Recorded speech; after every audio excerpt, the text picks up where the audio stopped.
This segment will be Jesus was not crucified.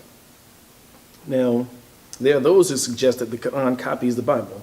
This is one glaring example of how this is not the case, because the Bible suggests that Jesus was crucified. When the Quran explicitly says he was neither killed nor crucified, it was made to appear to them so, and whoever believes in this only believes in conjuncture, because for a surety he was neither killed nor crucified.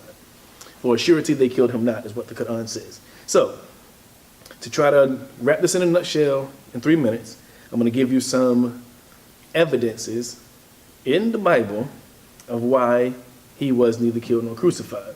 The first thing was early Christian groups. There are several early Christian groups who believed that he was not crucified or that he survived the crucifixion.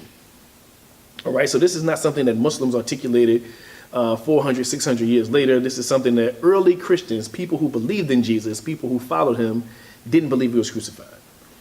The other thing is, the Bible in Psalms says that God will deliver Jesus from all afflictions. All right, so when it's talking about breaking his bones, the prophecy says that none of his bones will be broken and God will deliver him from all afflictions. In other words, nothing will happen to him. He won't be hurt at all.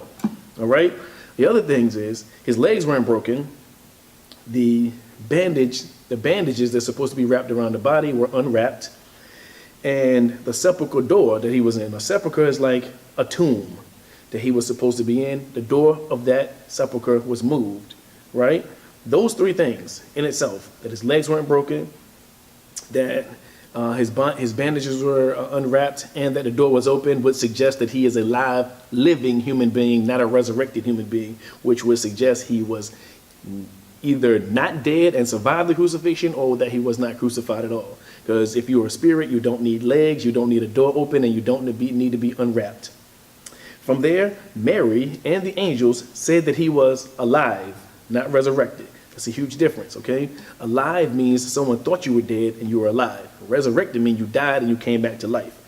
Angels and Mary said he was alive. Also, crucifixion takes days in order for the person to die on the cross. He was on the cross for 3 hours, according to the Bible. So he wasn't on the cross for a sufficient amount of time to be killed.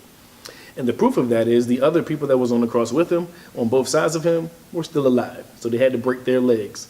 So also, Pilate was astounded that he was dead after 3 hours, because people don't die after 3 hours. They normally die after 3 days.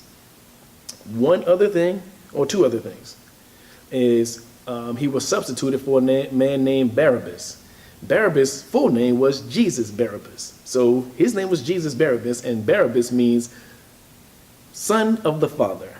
So there were two people named Jesus that the Jews got to choose who would go free, and they freed a man named Jesus, son of the Father. All right, I'm gonna leave that there. The next thing is that he also had a physical body. Mary, he told Thomas to touch his hands and touch his side, right? He's not a spirit. He has a physical body that you can touch. The last thing is he ate food. No spirit should be eating food, particularly if it's a resurrected spirit that went through trauma or whatever, and he's supposed to be giving you proof that he is alive, that he survived his resurrection. Instead, he gave you proof that he is alive. That's what he said. He said, feel me, I'm the same person, the same physical person, because he was alive, not resurrected.